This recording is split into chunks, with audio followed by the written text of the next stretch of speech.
Hello everyone, in today's video we're going to show you how that you can use the TACAN approach in the F-18. Now a TACAN approach is basically a lot like a VOR approach, the big difference being that you have a little bit more precision, but a lot of the kind of ins and outs are roughly the same. So let's go ahead and get started. So first things first, we're sitting here in the lovely F-18. Let's go ahead and bring up our approach plate so we can see what we got going on today. We're going to be doing the TACAN Runway 2 to Westfield Barnes Regional Air Force Base. This is pretty solid here. Basically what we're going to do is we're going to treat this as a regular VOR approach. We're just going to dial it in a different way. So we're going to come in, we're going to select channel 77 on the TACAN. It's going to be 77X, right? Because it's got a 0.0 there. And what we're going to do is we're going to hit Nutton intersection, which is 11.6 nautical miles away at 3,000 feet above. So we're going to go ahead and start a gentle descent here. Remember, in an F-18, gentle is not really in its vocabulary. We're going to come down to 2,100 feet before we hit Decker intersection, which is going to be at 6.6 nautical miles away from the VORTAC. Swinging down here, we're going to pop all the way down to our minimum altitude, which is going to be 780 feet, 1 3/4 mile visibility. And we also have a set radar altitude. We can do 600 feet if we want to use the radar altimeter. We're just going to stick to barometric today because why make things complicated for us? So let's go pop over to the simulator and dial all that in so we can go ahead and use it here. But one thing is I want to get a little bit of speed here. I'm getting a little, even though we're frozen in time, we're somehow slowing down. I don't know. So what I'm going to do first is I'm going to go ahead and get rid of this one down here. I don't need to look at this. I'm going to put it on the fuel page because why not? So I'm going to swing this to the HSI. I'm just going to take a look at that speed climb. This thing has a very fun sense of humor. Slow down. Thank you. All right, let's do it. We're going to go ahead to the sport page. Whoop. Helps if you do it properly. At the HSI, we're going to turn the TACAN on with this button up here. If it doesn't work, that means you forgot a step, which is to turn it on. To do that, you come over here. We're going to click on the CNI option. Whoop. Let's go ahead and set that to belt. 3,100. Try 3,000, punk. Whoop. Whoop. Sure. Cool. CNI, we're going to go to TACAN. Go ahead and clear that out. Helps if you dial in the correct TACAN. Type in 77. I cannot type that. Everything's reversed to like a telephone. Press TR, which is going to activate it. Now, we know that everything worked correctly because if I swing over here, I can see that we have numbers up here. Press that TACAN button, and now what we're going to do is adjust the course so it matches the course that we need to use. Now, if you remember from the approach plate, we're looking at a number of 25 degrees. So I'm going to press and hold this little handy-dandy course arrow until it says about 25. Now, when I did my little approach here, I tried to design it so it would be pretty square, and you can see I'm mostly on target here. Next, what I'm going to do is I'm going to decrease my scale a little bit to make it a little bit easier to see. And now we're ready to do our approach. So what I'm going to do is go back to the CNI page, back to the autopilot page. Altitude's a little high, but I'm not stressing. And then I can press couple TACAN. So now when I push that button, what's going to happen is the whole aircraft is going to kind of jump to the side here, and it's going to start making its way over to that TACAN. So let's go ahead and take a look at this new symbology. The first thing you're going to see is this brand new arrow that points in the direction of the TACAN. This is us. These little dots here are simply how devious we are from the actual position that shows that a course that we selected. Now you'll notice is as we're flying here, this arrow will rotate to always point towards the TACAN beacon. The other thing you're noticing is as we start to get progressively closer to it, we slowly start to acquire it and we're actually going to lock onto it. Now when we look down here on the HSI page, you'll notice what's going on is we're doing exactly the same thing that we see up here. So if I actually kind of do a side-by-side view, you can see how this simulation is exactly a miniaturized version of this. Now what else do we know? The other thing we know is if you take a look here, we are 14.3 nautical miles away from the beacon. And we also know that we're on the 25-degree radial here. So we're going to continue approaching until we cross that 11.6 nautical mile point. Now keep in mind, we are wrecking the speed limit royally here, but we're also an F-18, so y'all can deal with it.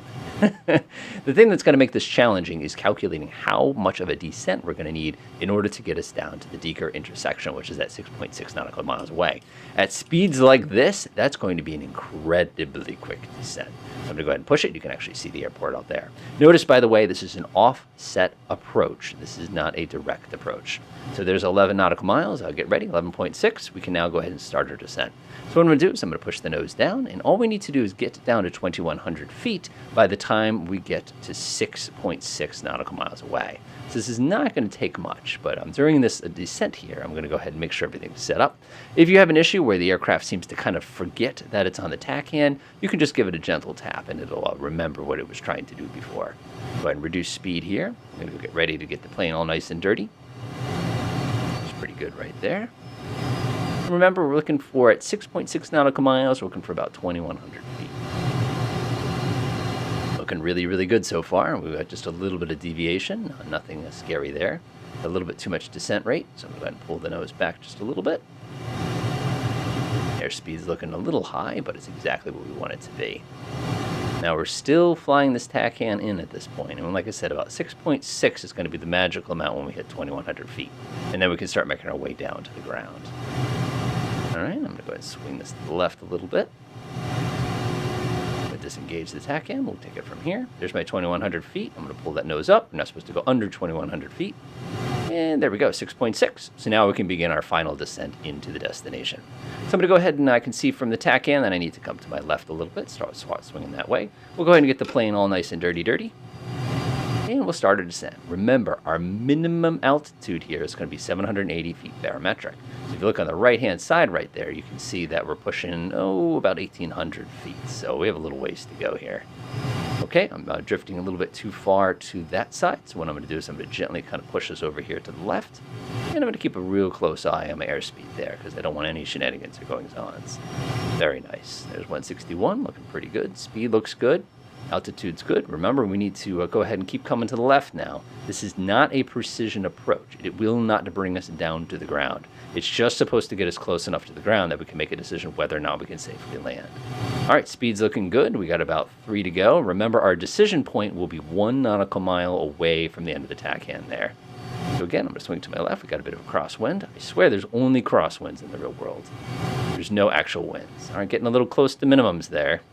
Pull the nose up just a little bit here. Now we're just about right on target. Look at that. Good. So I'll go swing us back to the right a little bit. Straighten up that arrow so it's about vertical. Keep an eye on the airspeed. A little high, but that's all right. And we're looking for 780 feet is our absolute minimum, is the moment where we've done too far. You can see that we're perfectly centered on the TACAN. Speed's a little high. Getting to about 1 mile. I'm going to pull the nose up. I seem like I'm getting a little close to that minimum before I can make my decision. I'm going to look out the window, and I'm just about to hit minimums. Oh, yeah, I'll land that. Why not? Go ahead and pull the nose around, and we'll go ahead and stick this thing on the ground nice and gently.